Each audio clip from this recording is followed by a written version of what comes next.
The last time we left Amber, she was deep in the throes of sleeve-o battle, but she emerged somewhat successfully with 2 sleeves and 2 shoulder ruffs. And so the quest for the rest of this garment continues, namely, skirts. To begin with, let's look at the research. This helps us to get some clues as to how to shape and sew together the part of the garment that uses the most fabric. I'm looking in books like Patterns of Fashion 3 to get the pictures we have from the conservation of the Eleanora Di Toledo gown.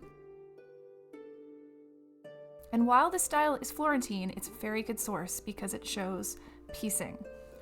And boy, is there piecing. So what she has is 2 pieces center front. There's embroidery here, so that's why I highly suspect that she does.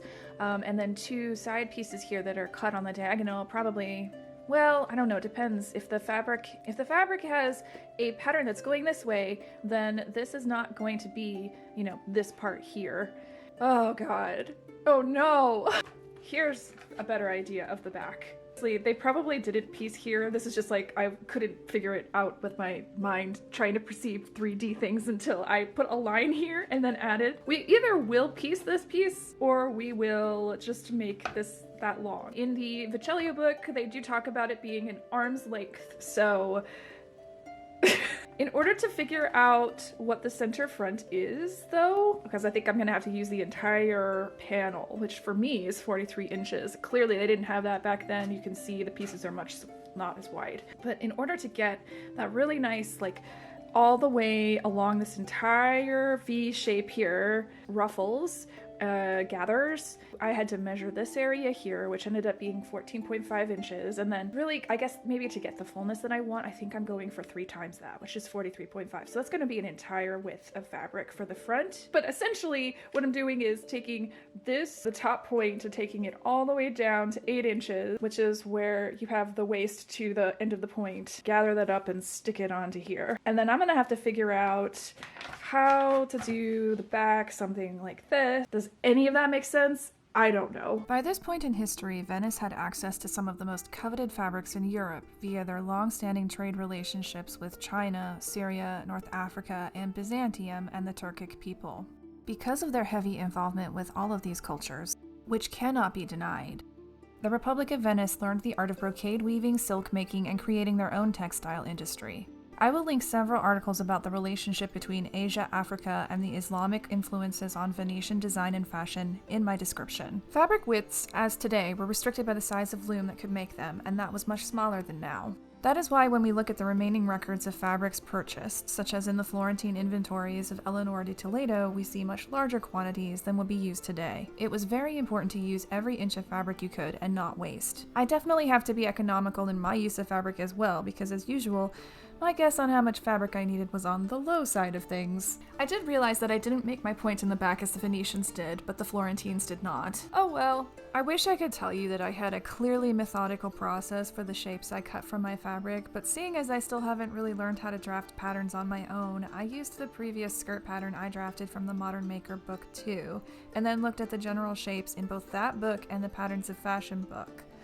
So basically I guessed. I extended my full 43.5 inches from 8 inches down on both front pieces to where it hit the top, and then from there used my patterns to just sort of guess the rest. Then I had to use the scraps somehow to get the rest of that line extended out, as you can see here. Piecing. It's period. Then came the long task of fell stitching every piece together. This was about the time that I actually started to doubt myself, and so I got out my dress form, I put on my farthingale. The research for this particular print that I'm trying to recreate actually does talk about having a farthingale. I decided to pin it on there roughly to see how it looked, but of course pinning it on there looks really bad. This was not reassuring in the least, but I had already cut out my fashion fabric, so I just decided to go with it anyway. I usually pad out my gathers with a little bit of wool. I do this by folding the edge over it and then gathering it. Then blanket stitch every gather to the edge of the bodice. And for extra fun, I did this time during the tail end of Hurricane Ian, which decided to visit me in North Carolina. Thanks, Ian. This work did, however, pay off, as gathering the front pieces to the bodice yielded the exact look I was going for, and I was so excited. People presenting the point.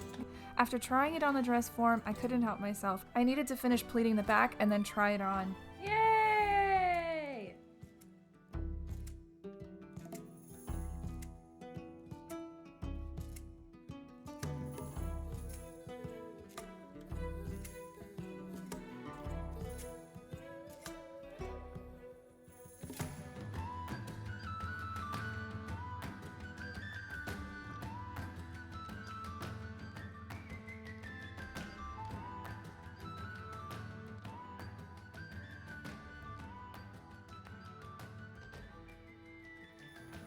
And just when I thought all was well, I realized I made one big error. I didn't make the skirt long enough.